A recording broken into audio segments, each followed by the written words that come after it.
Bismillah.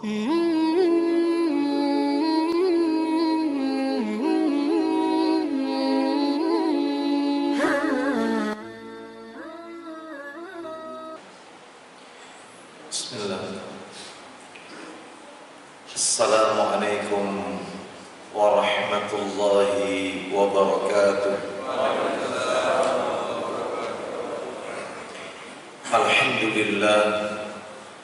Alhamdulillahi hamdan katsiran tayyiban mubarakan fih kama yuhibbu rabbuna wa yarda. Wa ashhadu an la ilaha illallah wahdahu la syarika lah wa ashhadu anna Muhammadan abduhu wa rasuluh. Ya ayyuhalladzina amanu taqullaha haqqa tuqatih wa la tamutunna illa wa antum muslimun. Amma ba'du, fa inna asdaqal hadisi kitabullah wa khairal hadi hadi Muhammadin sallallahu alaihi wasallam wa syarral umuri muhdatsatuha wa kullu muhdatsatin bid'ah wa kullu bid'atin dhalalah. Ikhwan wa akhawati fillah, bapak-bapak, ibu-ibu, kaum muslimin dan muslimah, jamaah salat subuh Masjid Citra Harmoni yang semoga dimuliakan oleh Allah Subhanahu wa taala. Tidak ada kata yang patut kita ucapkan di pagi hari ini selain rasa syukur kita kepada Allah Tabaraka wa taala atas segala karunia nikmat yang Allah berikan kepada kita.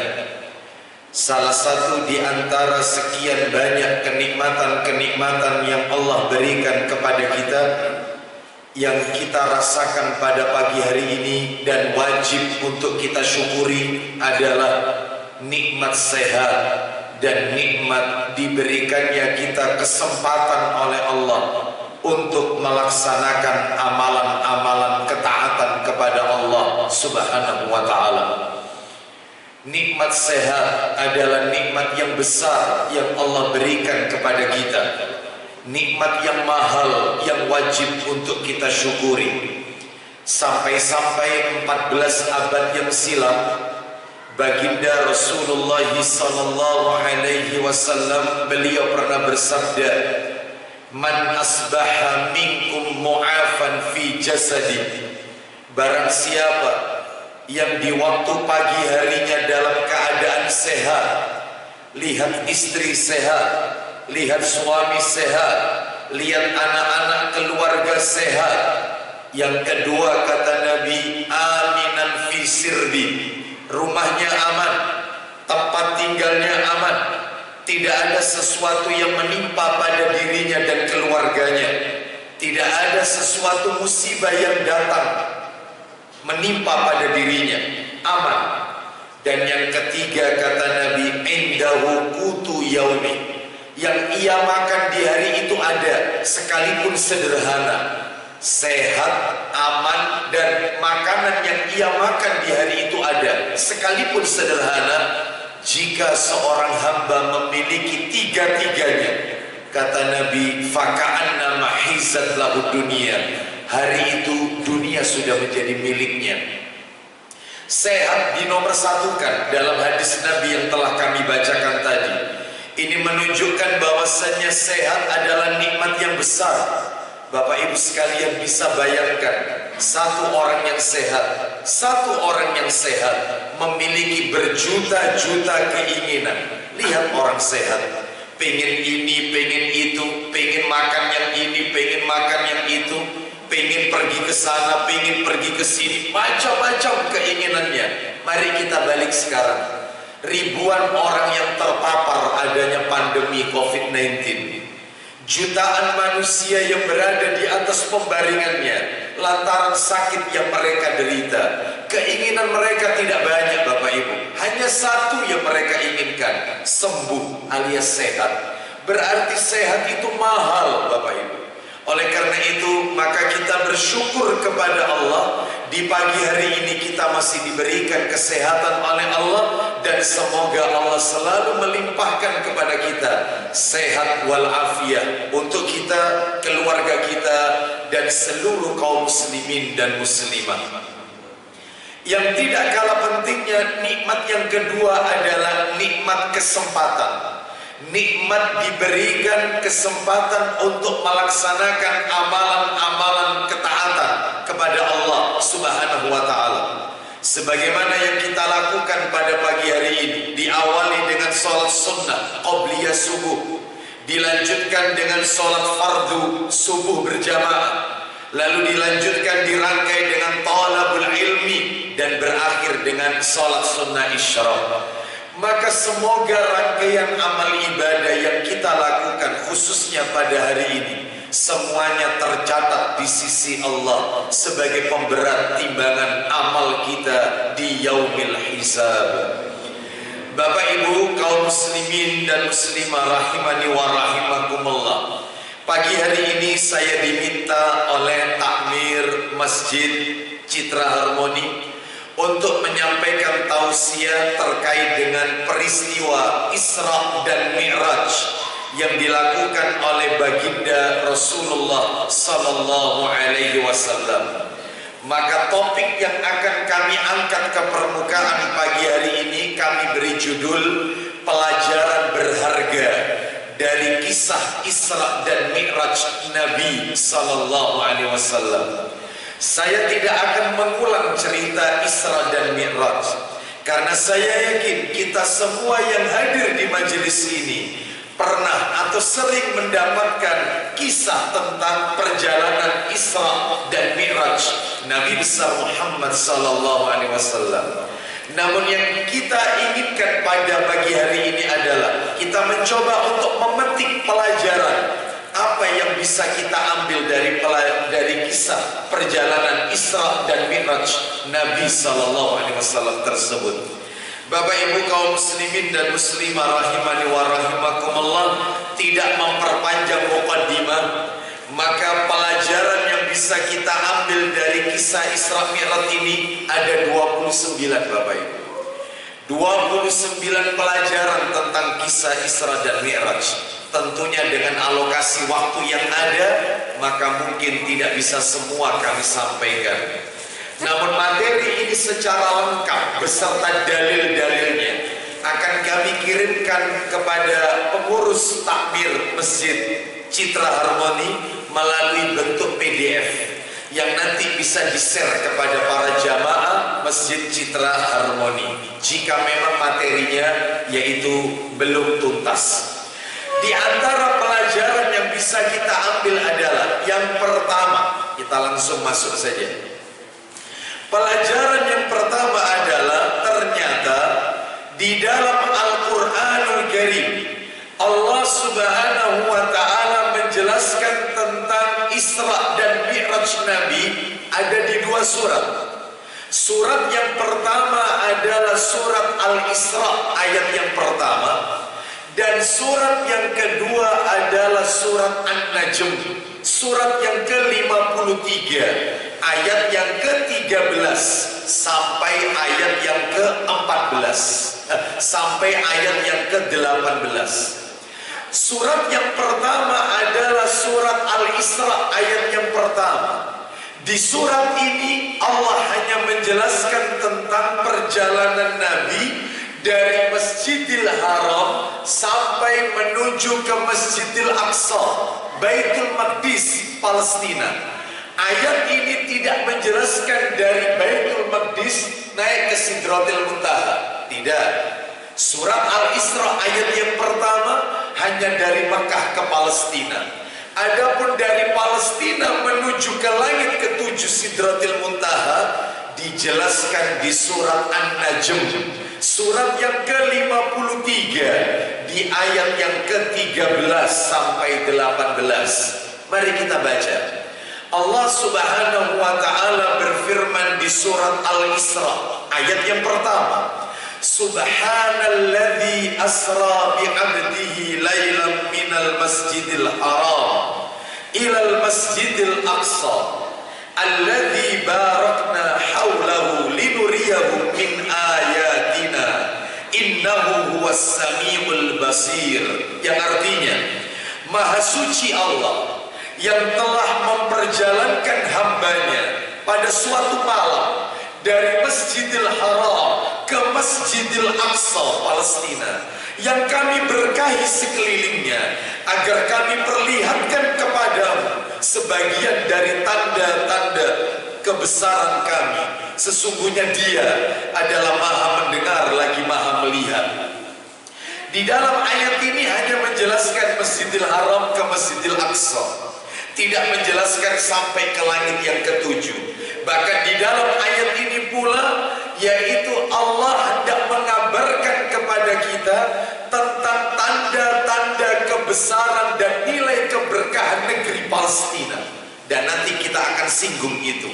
Baik, adapun surat yang kedua, surat An-Najm ayat 13 sampai 14, yang berbicara tentang mi'rajnya Nabi dari Masjidil Aqsa sampai ke langit yang ketujuh, Sidratil Muntaha. Allah berfirman di dalam Al-Quran di surat An-Najm ayat yang ke-13, walaqad ra'ahu nazlatan ukhra. Saya langsung terjemahkan. Dan sungguh dia Muhammad telah melihat Jibril itu dalam rupanya yang asli pada waktu yang lain. Nabi Sallallahu Alaihi Wasallam telah melihat yaitu wujud malaikat Jibril dalam bentuk yang asli. Mungkin Bapak Ibu bertanya di dalam hati, kayak apa wujudnya malaikat Jibril? Disebutkan di dalam hadis riwayat Bukhari, Nabi mengabarkan malaikat Jibril memiliki 600 sayap, kata Nabi. Satu sayapnya, kata Nabi, apabila dikepakkan maka cukup memenuhi langit dan bumi. Satu sayap. Padahal Jibril memiliki 600 sayap. Kalau malaikatnya sebesar ini ciptaan Allah, lalu bagaimana dengan Sang Khalik penciptanya sendiri? Allahu Akbar, Allah Maha Besar.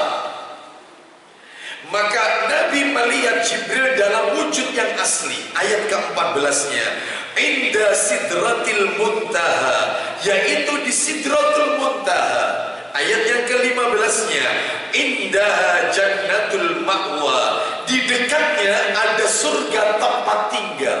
Nah, ayat yang ke-16-nya, Idza yakhsha sidrata ma yakhsha, Muhammad melihat Jibril ketika di Sidratil Muntaha diliputi oleh sesuatu yang meliputinya. Ayat yang ke-17-nya, Mazal basaru wa ma tagha, penglihatannya Muhammad tidak menyimpang dari yang dilihatnya itu dan tidak pula melampauinya. Di ayat yang terakhir yang ke-18, laqad ra'a min ayati rabbihil kubra, sungguh dia Muhammad telah melihat sebagian tanda-tanda kebesaran Tuhannya yang paling besar. Di dalam tafsir Ibnu Katsir dikatakan ayat ini adalah ayat tentang mi'rajnya Nabi Sallallahu Alaihi Wasallam. Kesimpulannya, yang pertama, dari pelajaran yang pertama, bahwasanya Al-Quran berbicara Isra Mi'raj bukan pada satu surat, tetapi dua surat. Al-Isra ayat yang pertama dan An-Najm ayat 13 sampai 18. Pelajaran kedua sekarang, para ahli hadis, para pakar ahli hadis menegaskan bahwa hadis-hadis yang berbicara tentang kisah Isra dan Mi'rajnya Nabi Sallallahu Alaihi Wasallam mencapai derajat mutawatir. Apa itu mutawatir? Bersambung, tidak terputus. Bahkan tidak kurang dari 25 orang sahabat Nabi yang menjelaskan tentang kisah Isra Mi'rajnya Nabi, baik sahabat dari kalangan laki-laki maupun sahabiah, sahabat Nabi dari kalangan kaum wanita, menjelaskan Isra Mi'raj. Berarti wajib kita imani, kisah ini bukan fiktif, karena mutawatir, yaitu kisah periwayatannya mutawatir. Ini yang kedua. Yang ketiga pelajarannya, pendekatan yang benar ketika berbicara tentang Isra dan Mi'raj Nabi adalah dengan pendekatan iman, bukan dengan pendekatan logika. Karena Islam itu adalah agama dalil, bukan agama akal, bukan rasio, bukan logika. Makanya berbicara agama tidak boleh dengan logika, apalagi perkara-perkara gaib, termasuk Isra Mi'raj, surga, neraka, ruh, adab kubur, sirat, jembatan yang lebih halus daripada rambut, lebih tajam daripada mata pedang, yang menghubungkan ke surga Allah, telaga Al-Kausar, syafaat, mizan, neraca yang Allah siapkan nanti di hari kiamat. Ini semua gaib. Maka pendekatannya dengan iman, sami'na wa ata'na, bukan dengan logika atau akal. Kenapa kok tidak boleh pakai akal? Allah berfirman di surat Al-Isra surat 17 lagi, ayatnya 85. Ketika Allah mengatakan yas'alunaka 'anir ruh, mereka bertanya kepada Muhammad tentang ruh. Ruh itu kayak apa? Maka Allah menjawab, "Qulir ruh min amri rabbi." Katakan, ruh itu urusannya Allah. Lalu Allah tutup ayatnya. Ini yang membuat kita terperanjat. Apa kata Allah? Yaitu Allah Subhanahu wa taala mengatakan, "Wa ma utitum minal ilmi illa qalila." Dan tidaklah kalian diberi oleh Allah ilmu kecuali cuman sedikit. Maka yang sedikit ini tidak boleh dipakai untuk menghukumi. Lalu tujuannya Allah menciptakan, memberi kita ini akal untuk apa kalau begitu Ustaz? Katanya kita disuruh berpikir, katanya kita ini disuruh merenung. Untuk apa Allah memberikan kita akal? Untuk tunduk kepada Quran dan hadis Nabi, bukan menolak isi Quran, bukan menentang isi hadis. Sami'na wa ata'na. Itu tujuan akal diciptakan. Oleh karena itu Bapak Ibu, agama ini identik dengan dalil, bukan akal. Sebab kalau agama itu akal, maka banyak yang bertentangan. Contoh, saya memberikan contoh ya, mohon maaf ini, mohon maaf.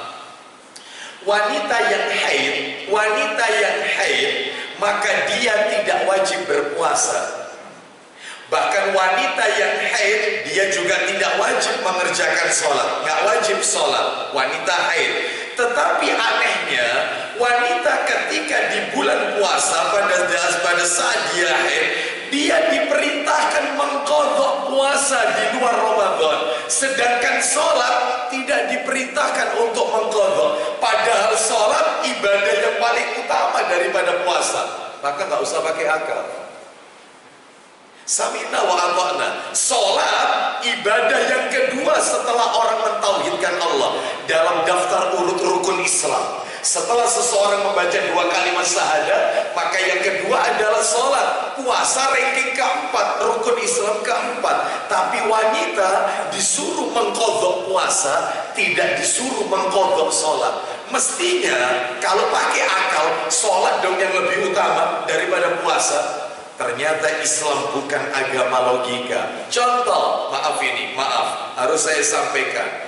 Mohon maaf, orang yang terkena, orang yang junub, keluar sperma, junub, maka dia wajib mandi besar. Sedangkan orang yang mengeluarkan najis air kencing, dia tidak mandi besar, hanya wudhu saja. Sedangkan sperma itu suci, sedangkan air kencing itu najis. Sperma itu suci. Kalau terkena di pakaian kita, cukup kita bersihkan, kita bisa pakai sholat, nggak perlu wudhu. Adapun kalau air kencing itu najis, harus dicuci. Kenapa yang najis tidak disuruh mandi besar? Kenapa yang suci disuruh mandi besar? Nggak usah pakai akal. Sami'na wa ata'na. Islam agama dalil, bukan agama akal. Ketika seseorang bepergian jauh, maka ketika dia akan berwudu, maka maka tentunya tidak perlu dia melepas sepatunya. Dia cukup mengusap bagian atas dari sepatunya. Mestinya kalau pakai logika, yang dibersihkan itu bawahnya sepatu, karena yang kotor bagian bawah. Ternyata Nabi menyuruh bagian atasnya. Berarti Islam bukan agama akal, tapi agama dalil. Sami'na wa ata'na. Kembali kepada materi kita, termasuk peristiwa besar ini pendekatannya adalah dengan iman. Nomor 4 Bapak Ibu pelajarannya. Kisah Isra dan Mi'raj ini merupakan mukjizat yang Allah berikan kepada Nabi Muhammad SAW, dan juga merupakan barometer keimanan seseorang kepada Allah dan kepada Rasul SAW. Sebab cirinya orang beriman itu kalau ditunjukkan mukjizat, dia semakin beriman. Dia semakin beriman. Beda dengan orang kafir. Saya akan tunjukkan ayatnya. Allah Subhanahu wa taala berfirman, yaitu di dalam Al-Qur'an, suratnya surat Al-Baqarah, surat yang kedua, ayatnya ayat yang ke-260. Lihat dialog Nabi Ibrahim alaihissalam. Allah Subhanahu wa taala berfirman, Al-Baqarah 260, wa idza qala Ibrahim rabbi arini kaifa tuhyil mauta qala awalam tu'min qala bala walakin liyatma'inna qalbi. Sampai di situ aja dulu. Apa kata Allah di dalam ayat ini? Allah Subhanahu wa taala berfirman, dan ingatlah ketika Ibrahim berkata, wahai Tuhanku, ya Allah, perlihatkanlah kepadaku bagaimana engkau menghidupkan orang yang telah mati. Ibrahim minta sama Allah, perlihatkan kepadaku bagaimana engkau menghidupkan orang yang telah mati. Allah berfirman, apa kata Allah? Belum yakinkah engkau, hai Ibrahim? Apakah engkau belum percaya? Ibrahim menjawab, aku telah yakin, akan tetapi agar hatiku tenang dan mantap dengan imanku. Ini menunjukkan ciri orang beriman, kalau ditunjukkan kekuasaan Allah, imannya bertambah. Akhirnya apa yang Allah perintahkan kepada Ibrahim? Saya lanjutkan ayatnya ya. Allah berfirman, kalau begitu ambillah 4 ekor burung, lalu cincanglah burung itu, kemudian letakkan di atas masing-masing bukit satu bagian daripada tubuh burung tersebut, kemudian panggillah mereka, niscaya mereka semua akan datang kepadamu dengan segera. Bertambah yakin Nabi Ibrahim alaihissalam. Beda sama orang kafir. Orang kafir kalau ditunjukkan mukjizat kebesaran Allah, bukan semakin beriman, malah dia ingkar. Contoh, saya tunjukkan ayatnya, surat 15 Al-Hijr. Kita lihat ciri orang kafir. Surat Al-Hijr surat 15, ayatnya ayat 14 dan 15 Bapak Ibu. Ayat 14 dan 15. Kita baca ya. Allah berfirman, walau fatahna alaihim babam minas samai fadhallu fihi yahrujun. Saya langsung terjemahkan ayat 14-nya. Dan kalau kami bukakan kepada mereka orang-orang kafir salah satu pintu dari pintu-pintu langit, lalu mereka terus-menerus naik ke atasnya.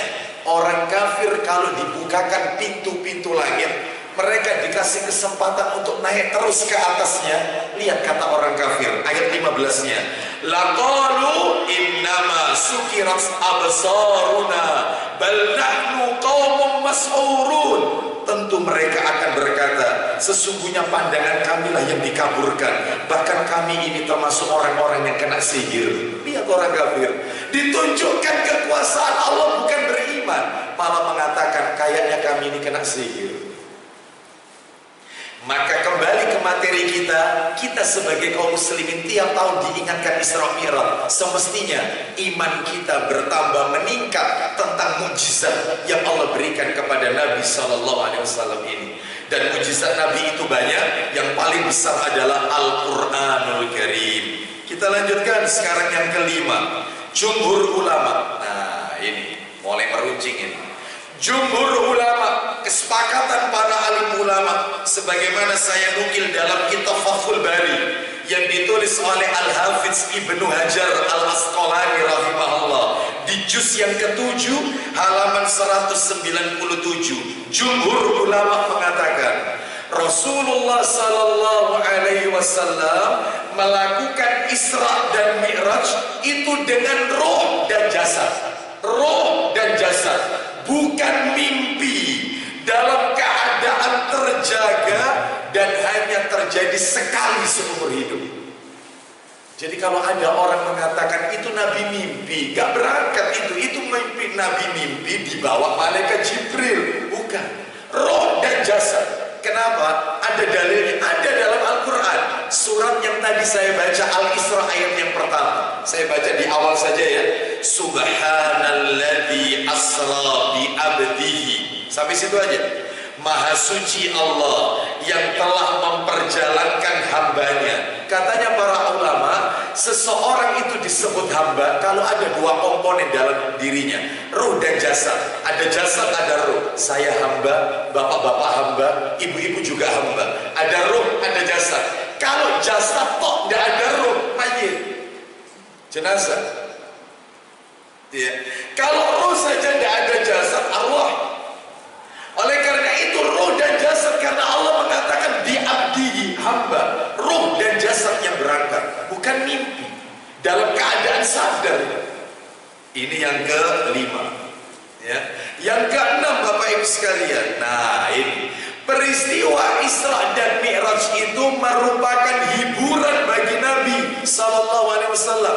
Lu kenapa kok mesti dihibur Ustaz? Ternyata saya baca di dalam kitab fikih sirah yang ditulis oleh Profesor Dr.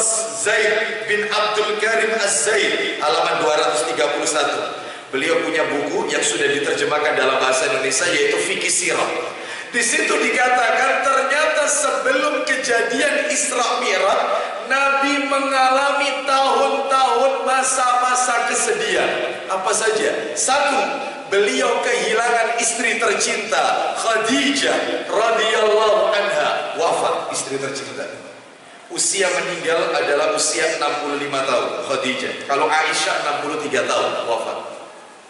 Istri Nabi yang lain macam-macam. Ummu Salamah umur 90 tahun wafat. Ada lagi yang lebih muda umur 54 tahun yaitu Zainab binti Jahsy radhiyallahu anha. Ada lagi istri Nabi yang meninggal duluan sebelum Rasul wafat, yaitu dia meninggal duluan, yaitu namanya juga Zainab ya radhiyallahu anha. Jadi Nabi SAW kehilangan istri tercinta Khadijah. Yang kedua, gak cukup kehilangan istri tercinta, Nabi kehilangan paman yang beliau cintai, Abu Talib. Itu sebelum Isra Mi'raj itu, sebelum Isra Mi'raj ini, tahun-tahun kesedihan. Ya, kehilangan paman tercinta, bahkan meninggalnya tidak dalam keadaan Islam. Ketika Nabi berkunjung ke rumah Abu Talib yang waktu itu dalam keadaan sakaratul maut, maka Nabi ajarkan kepada Abu Talib. Padahal di rumah Abu Talib sudah ada gembok kafir Quraisy, Abu Jahal sudah ada di situ di rumah Abu Talib. Nabi membisikkan ke telinga Abu Talib, ya ammu, qul la ilaha illallah kalimatan asyhadu laka biha indallah. Wahai paman, ucapkan la ilaha illallah, aku keponakanmu yang akan membela paman nanti di hari kiamat. Ucapkan kalimat tauhid. Lalu kata Abu Jahal yang ada di sampingnya Abu Talib membisikkan juga, dia mengatakan, ya Abu Talib, atarghabu an millata Abdul Muttalib. Hai Abu Talib, apakah kau benci dengan agama bapakmu, agama nenek moyang kita, agama bapakmu? Siapa agama bapakmu? Ya kakeknya Nabi, Abdul Muttalib. Apa agamanya? Paganisme, menyembah berhala. Apa kau benci dengan agama ajarannya mereka? Maka Abu Talib mengikuti jejaknya Abu Jahal. Dia enggan, tidak mau mengucapkan kalimat tauhid. Kafir matinya. Sampai Nabi saking cintanya memohonkan, ya Allah, akan aku mintakan ampun untuk pamanku kepada Allah. Lalu Nabi ditegur oleh Allah, turun ayat teguran keras. Surat At-Taubah ayat 113. Yang inti dari ayat itu, At-Taubah 113, tidak pantas bagi Nabi dan orang-orang beriman memohonkan ampun untuk orang-orang kafir, sekalipun orang kafir itu keluarganya sendiri. At-Taubah 113, teguran Allah untuk Nabi. Baik, kehilangan Abu Talib. Terus apa lagi? Ternyata Nabi juga mengalami kesedihan sebelum Isra Mi'raj ini ya kejadiannya. Nabi berdakwah ke Taif, dakwanya Nabi nggak diterima.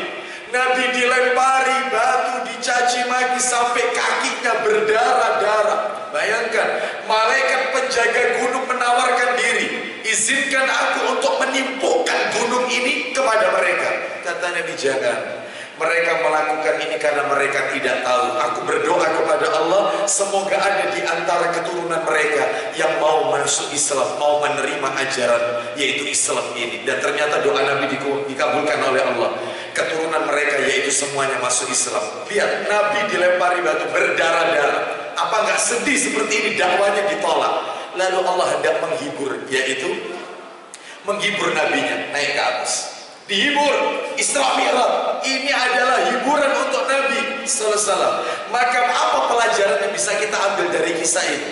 Yaitu kata para alim ulama, hendaknya yaitu sebagai seorang dai, seorang ustaz, asatid, dai ya, itu hendaknya mereka bersabar dalam medan dakwah. Harus sabar menghadapi gangguan-gangguan yang ada di sekitarnya, dan dia tanamkan dalam hatinya gembira dengan janjinya Allah, yaitu nanti di hari kiamat. Gak usah sedih ya. Yang penting kita sampaikan perkara orang itu dia mau menerima atau tidak, urusan dia kepada Allah Subhanahu wa ta'ala. Kita hanya menyampaikan. Yang merubah hati seseorang hanya hak mutlak milik Allah Subhanahu wa ta'ala. Kita lanjutkan, itu yang ke-6. 7. Pembelahan dada. Pembelahan dada. Nabi SAW seumur hidup dibelah dadanya 2 kali. 2 kali. Yang pertama saat masih kanak-kanak, ketika berada di Bani Sa'ad. Itu dalilnya Sahih Muslim. Kitabnya pun saya bawa. Sahih Muslim, nomor hadisnya yaitu pada saat anak-anak, nomor 137. Saya ceritakan sedikit, saya bacakan dari Anas bin Malik radhiyallahu an. Sahih Muslim 137. Mohon maaf, 136 maksud saya. 136 dari Anas bin Malik radhiyallahu an. Dia berkata, Jibril mendatangi Rasulullah sallallahu alaihi wasallam. Beliau sedang bermain-main dengan beberapa orang anak-anak di zaman kanak-kanak. Tiba-tiba Jibril memegang dan membaringkan Nabi, lalu membelah dan mengeluarkan jantung beliau. Kemudian dibuangnya segumpal darah dari jantung itu. Seraya malaikat Jibril berkata, ini menguntungkan syaitan dari dirimu. Kemudian dibersihkan dalam sebuah tempat emas yang di dalamnya ada air zam-zam. Sesudah itu diletakkannya di tempat dan dijahitkannya kembali. Anak-anak yang menyaksikan peristiwa itu segera kembali kepada ibu susu mereka, karena di zaman Nabi itu biasa menyusui anak, itu biasa, ibu-ibu susu mereka. Kemudian mereka mengatakan kepada ibu-ibu susu mereka, Muhammad dibunuh orang, Muhammad dibunuh orang. Maka ketika mereka segera mencari Nabi SAW, didapatinya Nabi Muhammad masih dalam keadaan pucat. Kata Anas berikutnya, aku masih melihat bekas jahitan itu. Bukan fiktif ini, betul-betul dibuka ini. Bukan hayal fiktif dong, bukan. Betul-betul dibuka, dikeluarkan. Itu pembelahan dada pertama. Pembelahan dada kedua, Sahih Muslim, nomornya 137 dari Abu Dzar. Waktu mau berangkat Isra Mi'raj, dibelah lagi oleh malaikat Jibril. Hati yang bersih dibersihkan lagi untuk lebih bersih dan siap menerima iman dan hidayah dari Allah Subhanahu wa taala dan kesucian. Nah, karena akan menghadap Allah Subhanahu wa taala, naik ke atas. Nah, ini pembelahan dada yang kedua. Baik, jadi bukan fiktif ini. Kita lanjutkan sekarang yang ke-8. Setiba di Masjidil Aqsa, kan dari Mekah, Masjidil Haram menuju ke Masjidil Aqsa, Yerusalem, Palestina, Baitul Maqdis. Ketika sampai di Masjidil Aqsa, nah ini Rasulullah sallallahu alaihi wasallam menambatkan buraq di tempat tambatan kendaraan para nabi. Lalu beliau masuk ke dalam Masjidil Aqsa. Ya, jadi Nabi ketika naik buraq, yaitu Nabi menambatkan buraq itu di tempat tambatan para nabi-nabi sebelumnya. Lalu kemudian setelah itu Nabi masuk masjid untuk sholat di dalam Masjidil Aqsa. Katanya ulama begini, hikmahnya. Seseorang itu hendaknya ikhtiar dulu baru tawakal. Usaha dulu baru tawakal. disebutkan dalam hadis Tirmidzi, nyambung ini. Tirmidzi nomornya 2517. Ada orang bertanya, "Wahai Rasulullah, aku pergi menuju masjid sambil mengendarai tungganganku, yaitu onta. Apakah aku taruh onta itu begitu saja lalu aku masuk masjid, atau aku ikat dulu talinya, setelah itu aku masuk masjid?" Kata Nabi, ikat dulu ontamu lalu masuk masjid. Ikhtiar dulu baru tawakal. Kita juga begitu, parkir. Maka jangan kemudian yang penting sudah ada lahan parkir, aman lah, sudah nggak dikunci atau tidak diberi kunci ganda, langsung masuk masjid. Salah. Yang benar adalah yaitu ikhtiar dulu, ditaruh di tempat yang safety, lalu kemudian setelah itu dikunci, kalau bisa ada kunci ganda. Setelah itu masuk masjid, tawakal kepada Allah Subhanahu wa taala. Ikhtiar baru tawakal. Usaha lalu menyerahkan semuanya kepada Allah Subhanahu wa taala. Bapak Ibu, terkait masalah buruk ini ya, saya sedikit agak bergeser dikit. Kita masih tetap pelajaran yang nomor 8 ya, masih tetap nomor 8. Masalah buruk ini dikatakan oleh para alim ulama, ternyata buruk ini berdasarkan hadis-hadis yang sahih, yaitu yang bisa kita dapatkan keterangannya, yang bisa kita dapatkan hanya satu. Buruk ini sejenis hewan yang ditunggangi, jadi dia tunggangan memang, hewan tunggangan. Yang kedua, tingginya buruk itu yaitu lebih tinggi daripada keledai dan tidak lebih tinggi daripada bihol. Apa bihol itu? Bihol itu adalah peranakan dari perkawinan silang kuda dengan keledai. Kuda dengan keledai dikawinkan, anaknya bihol. Sedangkan buruk ini lebih tinggi dari keledai dan tidak lebih tinggi daripada yaitu bihol. Tengah-tengahnya itu. Yang ketiga, hewan ini berwarna putih. Yang keempat, kata para alim ulama berdasarkan hadis sahih, dan dia tidak bersayap. Jadi tolong, kalau masih sering kita mendengarkan buruk itu punya sayap, nggak ada hadisnya, nggak ada. Dusta itu. Jadi buruk tidak bersayap seperti itu. Lalu kemudian jangkauannya adalah sejauh pandangan matanya dia. Dia memandang di titik mana yang akhir itu satu langkahnya. Itu buruk. Gitu ya. Dan buruk ini adalah hewan tunggangan. Baik, adapun kisah-kisah lain tentang buruk maka tidak kita dapatkan pada hadis-hadis yang sahih. Hanya itu saja keterangan yang bisa kita dapatkan dari hadis-hadis yang sahih tentang buruk. Baik, kita lanjutkan yang nomor 9. Yang nomor 9, kendaraan yang Nabi pakai. Kendaraan yang Nabi pakai dari Masjidil Haram ke Masjidil Aqsa itu buruk. Sedangkan dari Palestina naik ke langit ke-7 tidak ada satupun hadis yang mengatakan Nabi naik buruk. Enggak. Jadi Bapak Ibu perlu diketahui, Nabi naik buruk itu hanya dari Makkah ke Palestina. Dari Baitul Maqdis naik ke langit ke-7 tidak ada dalil yang menjelaskan. Yang ada cuma satu aja, Ibnu Katsir di dalam yaitu kitab Al-Bidayah wan Nihayah di juz yang ketiga halaman 122, Al-Hafiz Ibnu Katsir rahimahullah berkata, Rasulullah dari Baitul Maqdis naik ke langit dengan menggunakan tangga, bukan buruk. Naik tangga. Kayak apa tangganya? Wallahu a'lam bishawab. Sami'na wa ata'na. Tangga. Kayak apa? Wallahu a'lam. Yang naik buruk itu maka ke Palestina. Ini yang ke-9. Yang ke-10, disebutkannya Masjidil Haram dan Masjidil Aqsa kan dari Makkah ke Palestina. Ini merupakan bukti kedua masjid tersebut memiliki kedudukan yang penting dan strategis. Makkah dan Palestina. Loh kok bisa?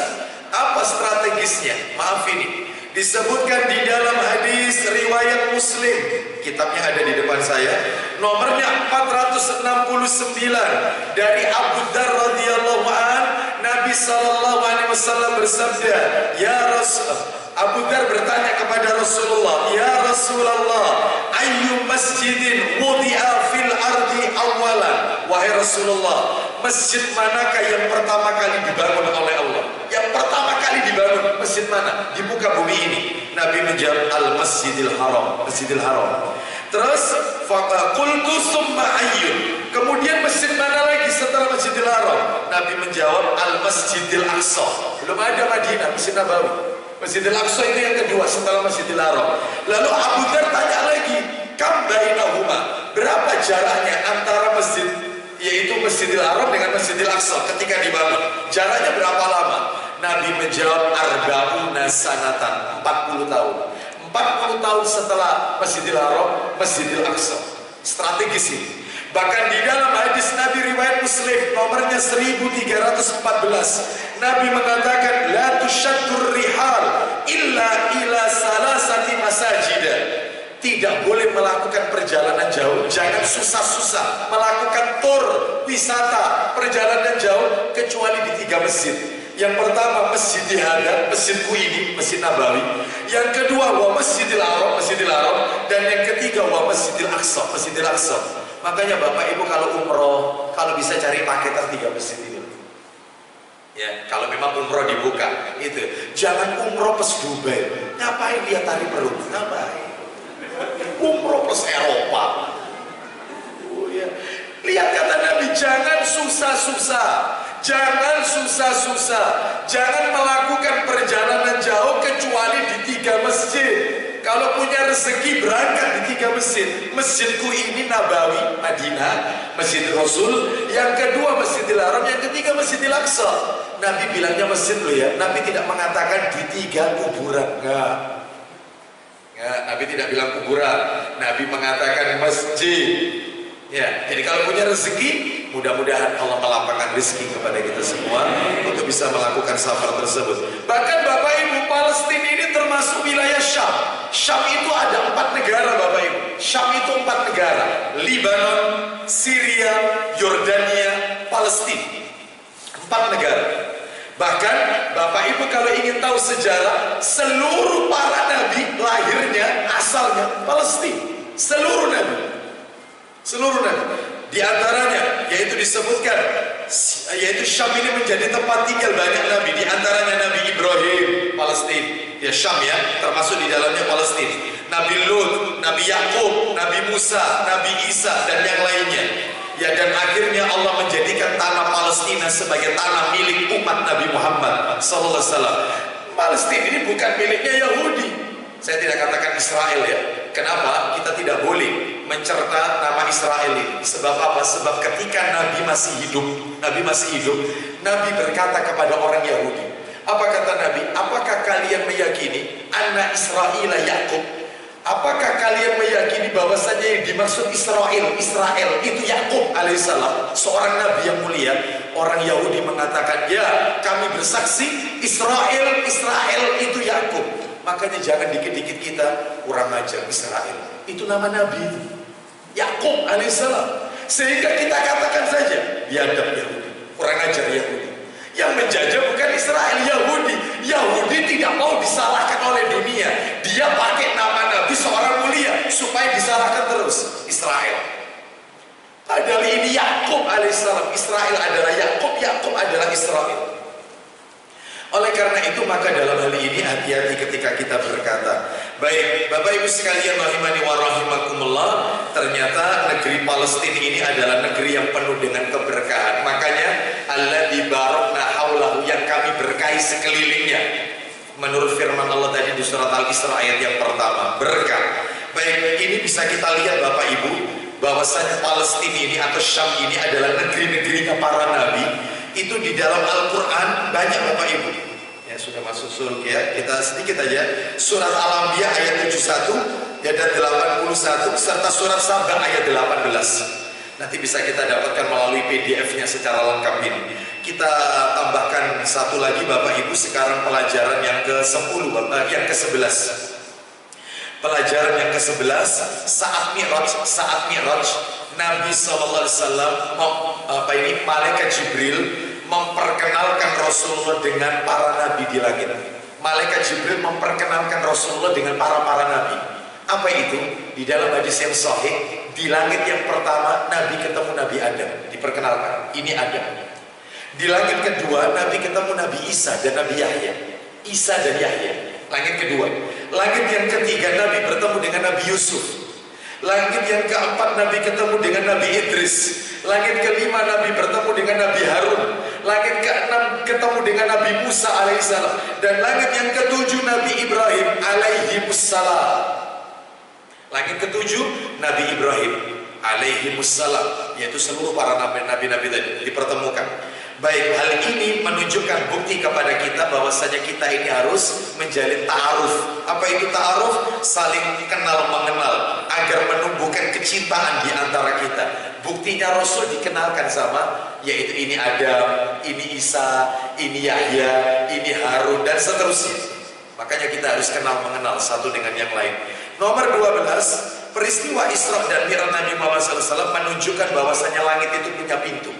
Setiap langit punya pintu. Dalilnya mana? Surat An-Naba juz 30, surat nomor 78 ayat 19. Wa futihatis sama'u fakanat abwaba. Dan apabila yaitu langit telah dibuka pintu-pintunya. Nah, berarti langit punya pintu. Ya, setiap langit punya pintu. Ya. Lalu yang ke-13, peristiwa Isra Mi'raj Nabi Muhammad SAW menunjukkan bahwasanya Allah itu ada di atas, bukan di segala arah. Kenapa? Karena Nabi melakukan Isra Mi'raj naik ke atas. Berarti ketika ditanya di mana Allah, Allahu fis sama, Allah ada di langit.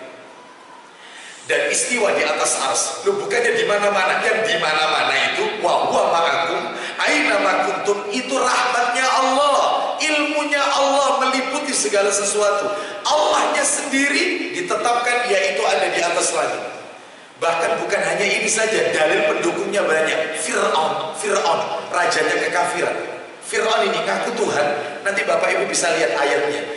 Fir'aun disebutkan di dalam Al-Quran surat Al-Qasas, surat nomor 28, ayatnya 38. Fir'aun berkata kepada Haman, siapa Haman? Perdana menterinya.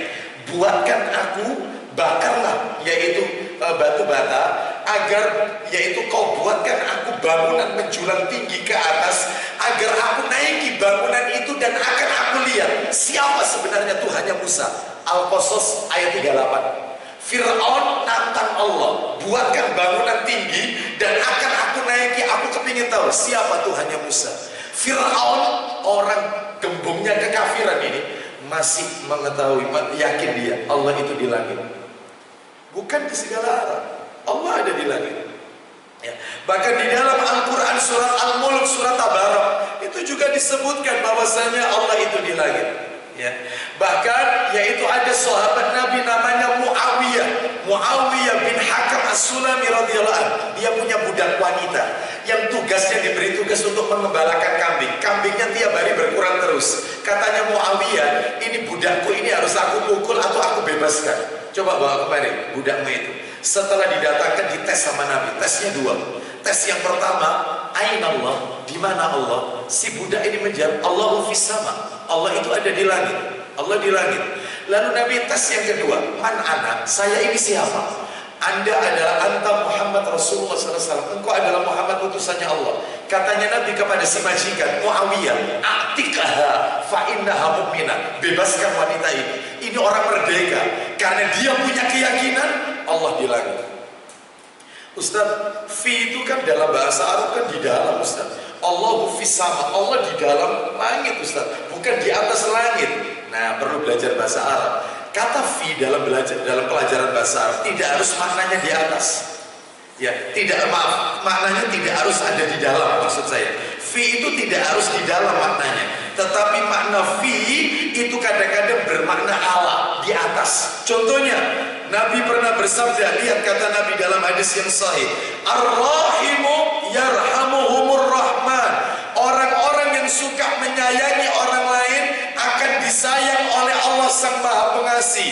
Irhamu man fil ardi yarhamkum man fis sama. Sayangilah orang-orang yang ada di bumi, niscaya kamu akan disayangi oleh yang di langit.